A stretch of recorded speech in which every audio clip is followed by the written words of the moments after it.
meus amores! Tudo bem com vocês? A Proregiane espera sinceramente que sim, que vocês estejam muito bem em casa, se cuidando e estudando também, turminha. Hoje nós vamos começar, tá, a trabalhar o assunto aqui sobre idade média. E como vocês precisam saber, né, a Pro já citou na aula anterior, mas é importante reforçar aqui para vocês, a idade média, tá, turminha, vai num período aí de mais ou menos, né, 10 séculos, tá certo? E vai ser um período de grande transformação, tanto na Europa como nos continentes ali, tá? Ao redor, né, em torno ali da Europa. Então, a idade média, meus amores, ela é dividida em alta e baixa idade média, tá certo? Então, esse período que eu vou trabalhar hoje, da alta idade média, ela vai aqui por volta do século 5 até mais ou menos o século 10. A baixa idade média vai começar do século 11 a o século 15, tá certo? Então, em torno aí de 1000 anos vai ser o período que a gente vai trabalhar aqui a idade média, ou seja, é um período bem extenso. A Pro trouxe aqui para relembrar com vocês a questão da divisão, tá, da história. Como a gente já trabalhou desde o início desse ano, e como a gente está finalizando também o ano, né, a gente precisa reforçar essa informação. Então, a nossa história, quando a gente vai periodizar aqui, né, fazer essa divisão, a gente tem a pré-história, né, que a gente viu que vai ser o período onde a gente não tinha a dominação da escrita, por isso o nome pré-história. A pré-história era dividida em paleolítico, neolítico e idade dos metais. Isso na pré-história, onde o homem não dominava aí a escrita. Depois da pré-história, quando o homem começou a dominar, de fato, aí essa escrita, a gente entrou no período que a gente conhece como história. História propriamente dita. Esse período aqui da história é dividido na idade antiga, tá? Ou antiguidade, na idade média ou idade medieval, como muitos colocam aí, tá? A idade moderna e a idade contemporânea. Tá bom, turminha? Até agora a gente estava trabalhando a questão da idade, tá? Antiga.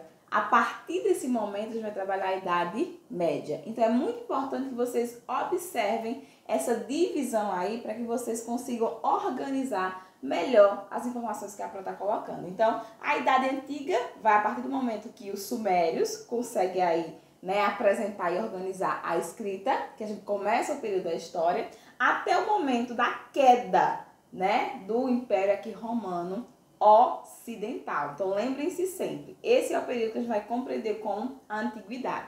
Depois da antiguidade, a gente tem o quê? A idade média, que vai aqui nesse momento dessa queda, né, do Império Romano Ocidental, até o momento aqui da tomada de Constantinopla, né, que vai ser aí, ou seja, a queda do Império Romano Oriental, tá bom? Então, essa idade média vai aqui, né, ficar entre esse período aqui das duas quedas aí do Império Romano, tanto ocidental quanto oriental. Depois a gente tem a idade moderna e, por último, a idade contemporânea, que vocês vão ver aí, ó, mais na frente. Mas é só pra gente organizar aí a cabecinha, pra gente começar a entender as características desse período. Tá certo, meus amores? Então, compreenderam aí o processo? Perfeito. Então, vamos aqui seguindo. Então, o que que vai marcar essa alta idade média? Se é alta, né, a gente precisa entender que estava num período bacana, né? Por isso o nome alta idade média. É o período que a idade média começa, turminha, lá por volta do século aí 5 depois de Cristo. E aí, meus amores, a gente precisa entender que a gente tem algumas modificações. A primeira modificação é o fortalecimento, o surgimento aí do feudalismo, ou modo de produção feudal. Nesse modo aqui, a gente vai ter a diferenciação do que a gente tinha antes. Por quê? Porque a gente vai ter um processo de descentralização. O que é descentralizar?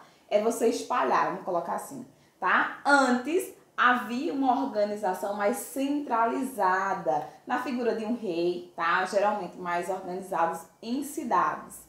Com a invasão dos bárbaros, que a gente comentou na aula passada, não é isso? Que é justamente essa invasão que vai levar à queda do Império Romano Ocidental, meus amores. Esses bárbaros começam a chegar nas cidades, tá certo? E eles começam a ir para o campo. E aí, a partir do momento que eles têm mais pessoas no campo, eles pensaram, criaram esse modo de produção feudal, onde cada feudo ele era, né, regido, organizado de uma forma autônoma. Por isso que a gente vai dizer que a gente tem uma descentralização, tá certo? É um modo de produção que visa muito essa questão da descentralização.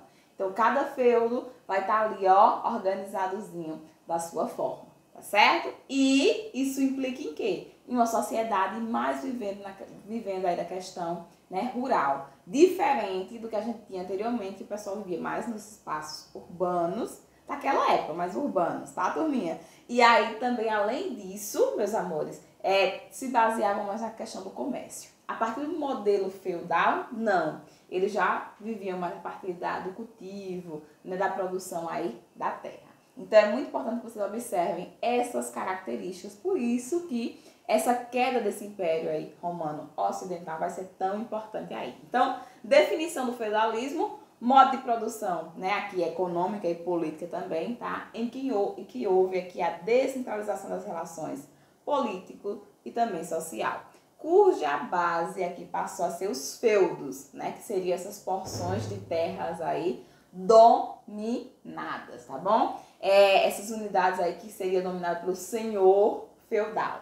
Trabalhavam nessas terras os camponeses, tá? Pessoas que saíram das cidades, fugidas aí desse processo da invasão bárbara, tá? Num sistema de servidão coletiva, que é diferente, turminha, da escravidão, tá? Diferente por quê, Pro? Porque na escravidão ele não era livre. Na servidão, sim, ele poderia ir para um outro feudo, se assim ele preferisse, tá? Então, por isso o nome servidão coletiva, tá certo? Nesse sistema existia apenas, né, uma pequena relação aqui de troca de produto. Então, a questão do comércio não é que ele desapareceu por completo, mas ele diminuiu de intensidade, tá certo? Ficou mais voltado à questão do escambo, a troca. E teve um momento também na Idade Média, meus amores, que desapareceu a questão da moeda, tá? Então, tudo que se precisava era feito a partir de trocas, tá bom, meus amores? A economia na Europa mudou sua estrutura, como a Prora vem falando, né? Justamente por conta dessa descentralização. Então, tudo aí, né, tinha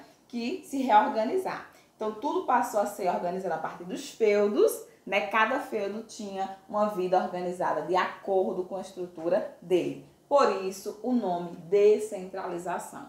Seguindo aí, a Pro queria que vocês entendessem que esse modelo do feudalismo, ele não surge do nada, tá? Poxa, professora, de uma hora para outra criaram assim essa ideia do feudo? Não. Foram pegando algumas características justamente dos povos, né, bárbaros, como a gente disse, né? Então, vem aí da herança tanto de Roma antiga, quanto também dos povos germânicos aí, esses povos bárbaros, tá bom, meus amores? Então, eles pegaram algumas características aí desses povos e levaram para o feudalismo. A primeira foi o colonato.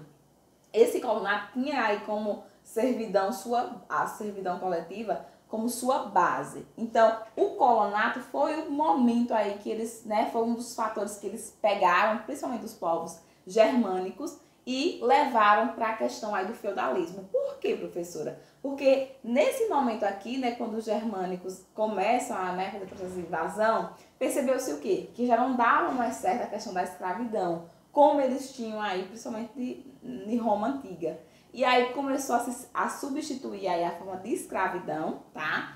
Pela servidão. Então, como eles observaram que nesse colonato dava certo, eles levaram para o feudalismo, para o modo de produção feudal, essa característica aqui, tá certo? Então, enquanto os camponeses trabalhavam, tá, nas grandes propriedades, e recebiam, né, e tinham que dar, né, em troca desse trabalho que eles exerciam ao senhor feudal, uma parcela do que eles produziam, e além disso tinham que se doar, né, doar um tempo seu para poder cuidar da terra aí do senhor feudal, eles tinham aí proteção e a própria terra, né, em contraponto. Então, essa servidão coletiva funcionava nisso, era como se fosse uma troca. Ele trabalhava para o senhor feudal, tá? E em troca disso, né, ele tinha a terra, ele poderia ali sobreviver naquele espaço. Né? O comitatus, que também foi uma herança, foi uma coisa que ele levou, né, para o sistema feudal, que era uma aliança baseada na fidelidade e na lealdade entre os chefes militares, né, que comandavam aí a política germânica, e os guerreiros, ou seja, tinha que ter, né, essa aliança, e levou isso também para o feudalismo, porque no feudalismo, meus amores, as relações elas eram baseadas aí na questão do respeito, dessa aliança mútua, tá? Então, foi outro fator que foi levado aqui dos povos germânicos e da Roma antiga, né, de Roma antiga, para o sistema feudal. O último vai ser o benefício, que era também aí de origem germânica, tá? Também vinha aí, né, de influência germânica, que era quando se cedia terras, né, cultiváveis para que os trabalhadores camponeses obtessem aí esse sustento, né, conseguisse o seu sustento. E, né, esse daqui foi que foi mesmo, né, porque era a base aí, de fato, do feudalismo, tá certo? Então, seguindo aqui, a Pro queria colocar o feudo, né, para vocês, como era aí essa estrutura dentro do feudo. Então, com a queda do Império Romano Ocidental, o bem mais valioso passou a ser a terra. Como eu disse para vocês, então, os povos começaram a invadir, né, os espaços ali urbanos, os espaços das cidades. O povo, com medo, começou a ir para o campo, para o interior, né, não querendo mais ficar nas cidades por conta dessas invasões que eram frequentes e bem violentas, tá certo, meus amores? E aí, quem tinha terra, né, começou aí a crescer dentro desse sistema aqui. Por quê? Porque a terra era o ponto que todo mundo queria, né, naquele momento, para poder fugir dessas invasões. Então, o feudo era uma unidade política, como a Pro já falou, onde eram estabelecidas relações de confiança, né, e relação aí também que tivesse um certo respeito. Praticamente não existia mais o comércio, como a gente falou, né, por conta dessas invasões. Tudo se baseava basicamente nessa servidão coletiva. O proprietário do feudo era o senhor feudal, né? Ele respondia tanto político como economicamente pelo feudo. Então, tudo que acontecia dentro da autonomia, quem ia dizer como é que ia funcionar era justamente o senhor feudal. O camponês trabalhava nas terras, né, em troca aí da sua segurança e também da sua sobrevivência, né? Até porque ele retirava da terra a sua sobrevivência. Essas unidades de terra geralmente eram cedidas, tá, aos militares e também aos guerreiros. Então tinha um rei e esse rei ia acabar cedendo, né, essas terras aí a esses militares, né, e também aos nobres, que acabavam se tornando aí o senhor feudal. Essa relação de ajuda mútua, tá, em troca de benefícios, ficou conhecida aí eu quero que vocês deem um ponto, tá, vocês observem, tá? O sussuarano, tá, minha gente, que dava aí as terras em troca de favores. Então, era a pessoa que tinha a terra, então ela acabava doando. A gente chama aí de sussuarano. E os vassalos. Os vassalos eram quem recebiam essas terras em troca de dar essa segurança aí, né, dentro desse espaço que eles recebiam.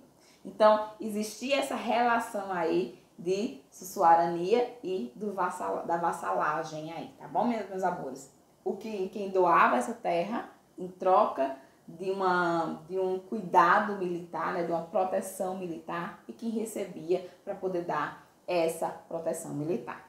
E tudo era regido aqui, né, tudo tinha a base, né, justamente aqui no direito consuetudinário. Então, esse direito aqui era o quê? Era que a sociedade ia ser organizada com base nas tradições daquele povo, né? Com base no que eles se organizavam ali dentro, né, do que eles achavam que era a cultura, que o povo deveria permanecer. O feudo, né, aqui é um exemplo do feudo que a Pro colocou aqui para vocês, então observe como era a organização. O feudo ele era dividido em 3 partes principais, tá certo? O manso senhorial, o manso servil e o manso comunal. Olha como o próprio nome, meus amores, já vai dizer qual era a finalidade de cada uma. Quando eu falo o manso senhorial, eram as terras do senhor feudal. Eram as terras que quem tinha a posse era o senhor feudal. Mas o senhor feudal trabalhava nessas terras? Não, justamente os seus servos, né, tinham que destinar aí alguns dias da semana para poder trabalhar. Tudo que era produzido ali era de propriedade do senhor feudal. Mas quem trabalhava era seus servos, tá? Como um dos pontos aí, né, acordado entre eles. O manso servil né, era justamente as terras que eram cedidas a esses camponeses. Geralmente eram terras, né, com dificuldade maior para cultivo, não tão férteis, mas que eles faziam o processo, né, conseguiam produzir e tinham que dar, né, metade, né, ou uma grande parcela do que ele produzia também para o senhor feudal, né, mas aí ele conseguia tirar o seu sustento. Então, era bacana nessa ideia, né, porque ele entendia aí que estava tudo bem. Então, o manso senhorial, as terras do senhor feudal. O manso servil era as terras dos servos, tá bom? Que era doada aí de acordo com uma série de regrazinha ao servo. Por isso o nome manso servil. E o manso comunal, já tá dizendo, né? Que era de bem comum. Eram aquelas áreas que eram geralmente os bosques, tá? As florestas, onde todo mundo, tá, poderia utilizar para caça, para diversão. E também tinha esses espaços aí dentro de cada feudo. Então a organização ficava mais ou menos assim, tá certo? Então o castelo do senhor feudal, tá? É o manso senhorial, bem próximo aí, o manso servil, a igreja, né, que era o clero, que era muito importante aí, algumas plantações, né, a casa do servo e o manso comunal. Aqui tá, meus amores, a organização aí.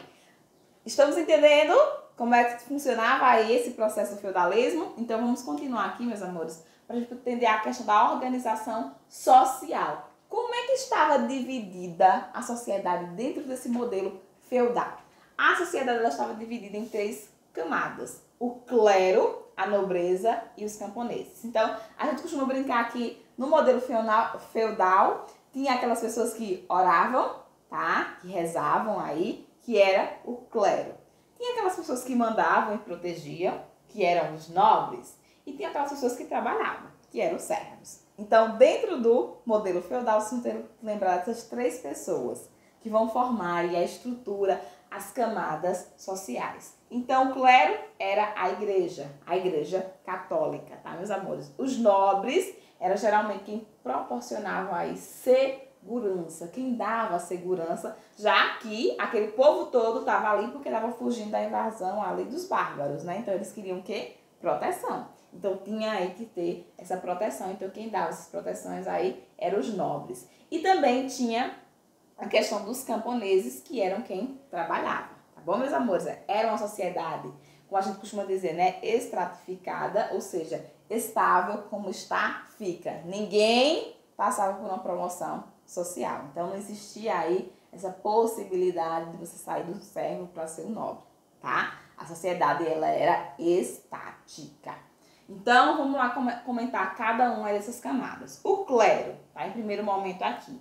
A Igreja Católica, ela sobreviveu a essa queda do Império Romano, então, portanto, ela se fortaleceu dentro aí do período medieval, tá? Da Idade Média. Então, a partir de aliança aí com os feudos, a Igreja cresceu, né? Cresceu muito, né? Foi aí um dos pontos aí centrais desse modelo feudal, construindo vários mosteiros, né? Paróquias, né? Os padres e bispos também aqui, né? Ensinavam e divulgavam aí as ideias. Todo feudo tinha que ter o clero, tá bom, minha gente? Então, ou seja, era uma parte aí essencial, fundamental, com vários privilégios dentro dessa sociedade aí, tá certo? Então, durante o feudalismo, a Igreja Católica assumiu, né, um posto muito importante, sendo aí um dos topos aí da organização social dentro desse modelo. Então, clero, quando falar clero, precisam lembrar sempre de igreja católica dentro do modelo feudal. Seguindo aqui, meus amores, a gente tem o que? A nobreza, né? Os nobres, geralmente, é aquelas pessoas que têm, né, um destaque, vamos colocar aí para vocês entenderem. Então, no modelo feudal, meus amores, os nobres geralmente estavam ligados a essa função militar. Eram aquelas pessoas, tá, que tinham aí a função de proteger, principalmente pelaquela, né, relação que a Pro comentou antes, tá? Da sussuarania e da vassalagem, tá bom, meus amores? Dividiam-se aqui em alta nobreza, formada por príncipes, duques e condes, e a baixa nobreza, que era composta aqui por viscondes, barões e os cavaleiros. Então, a nobreza ela estava dividida aí, né, nesses patamares: alta nobreza e baixa nobreza. A Pro colocou aqui a função de cada um rapidinho para que vocês lembrem aí também, tá? Os duques eram geralmente chefes militares que comandavam as tropas do rei. Então, o rei, né, que estava inclusive acima aí desses senhores feudal, tá bom, meus amores? Tinham aí a função, né, esses duques, de comandar essas tropas. Então, a gente precisa entender o seguinte, que tinha o rei daquela região e que tinha os senhores feudal, tá certo? Que dentro do feudo era ali a porção máxima. Então, é importante que você observe isso aí também. Os condes eram praticamente funcionários do rei, né? Uma espécie aí de consultor, né? Que também prestava algumas assessorias aí militar quando ele precisava. Era de extrema confiança aí do rei. Então, o conde ele já tinha uma função mais de aconselhar, de conversar, de direcionar aí o rei, tá certo? Os duques não, eles eram chefes desses exércitos.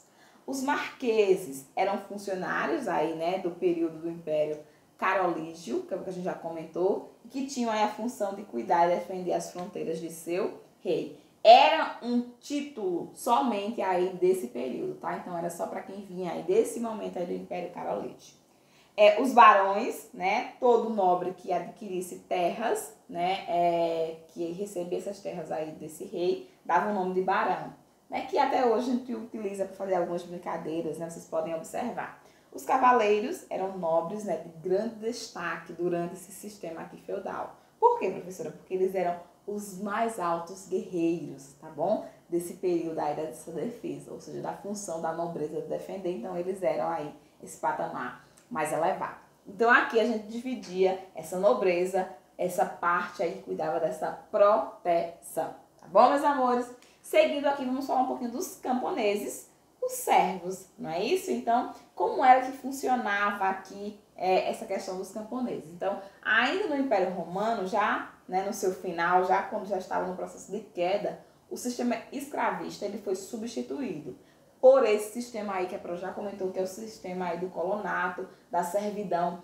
coletiva aí. Então, deu origem a esse processo justamente por quê? Porque não se tinha mais condição de permanecer com aquele sistema escravista. Então, a ideia foi justamente que esses camponeses trabalhavam, mas que eles trabalhavam aí de uma forma livre, né? Justamente nessas terras aí dos senhores feudais, em troca aí do seu alimento, do seu sustento, da sua subsistência, como eles colocam aqui, tá bom? Então, era um trabalho, né? Mas era um trabalho livre, que ele trabalhava em troca do seu sustento. Os servos, né, para poderem viver nesses lotes dados aí pelos senhores feudais, tinham que pagar vários impostos, tá, minha gente? E tinham que ter aí também cumprir diversas obrigações para poder permanecer aí na terra. O primeiro, tá? O primeiro aí que a gente vai começar a falar vai ser a coveia, que era um trabalho realizado nas terras do senhor feudal durante vários dias, semanas. Então eu falei para vocês que tinha as terras aí, né, que é o manso, do senhor feudal, né, as terras desse senhor feudal, e que eles precisavam de camponeses para trabalhar nesse momento aí, tá? Então, eles tinham aí, era obrigatório, e essa produção ficava para o senhor feudal. Então, essa coveia era justamente esse trabalho que esse servo tinha que realizar nessas terras. Era a primeira obrigação aí desse servo dentro do sistema feudal. A segunda era a talha. Olha aí como o nome já vai dizer muita coisa. Então, uma parcela do que se produzisse no seu manso, tá? No manso servil, no manso aí do camponês, ele tinha aí que ser entregue como pagamento ao senhor feudal. Então, a talha seria aí, né, esse processo, né, de doar parte do que você produziu no seu manso para o senhor feudal. Então, perceba aí que a gente já tem falando aqui de duas, né? De duas obrigações aí desse servo para permanecer dentro, né, do feudo aí. A próxima vai ser a banalidades. Essa daqui era uma outra obrigação que esse servo tinha, tá? Que determinava o pagamento de forma quando ele utilizava alguns bens aí, tá? Então, o uso de qualquer ferramenta no seu cultivo, essa ferramenta, né, de uso coletivo, ele tinha que pagar vamos colocar assim, esse imposto, né, para poder utilizar aquela ferramenta. Então, se ele utilizasse essa ferramenta do feudo, ele tinha que pagar esse terceiro aqui, né, imposto, vamos colocar assim, tá certo? A captação também era outro imposto, né, pago aqui por cada integrante da família. Então, cada integrante da família, né, era pagado aqui a captação, né, para poder viver dentro desse feudo. A quinta aqui seria a tostão de Pedro, né? Então, 10% daquilo que se produzisse também tinha que ser doado à igreja. Perceba que o servo, ele produzia uma parcela, então tinha que dar uma parte para o senhor feudal, uma parte para a igreja, pagar vários impostos por cada pessoa, se usasse uma ferramenta. Tudo que ele fizesse, ele tinha que pagar. E ainda tinha a última, que era a mão morta. Então, quando o chefe da família morria, para aquela família permanecer dentro do feudo, ela tinha que pagar esse imposto aqui da mão morta, tá? Porque caso contrário, seria expulso daquele feudo ali, tá certo? Então, a gente tem 6 obrigações aí dos servos dentro do modelo aí feudal. Tá bom, meus amores? Então, a Pro espera sinceramente que vocês tenham aí, né, compreendido esse processo aí da Alta Idade Média. Na próxima aula, a gente vai trabalhar sobre a Baixa Idade Média, tá certo? Então, fiquem com Deus até o nosso próximo encontro.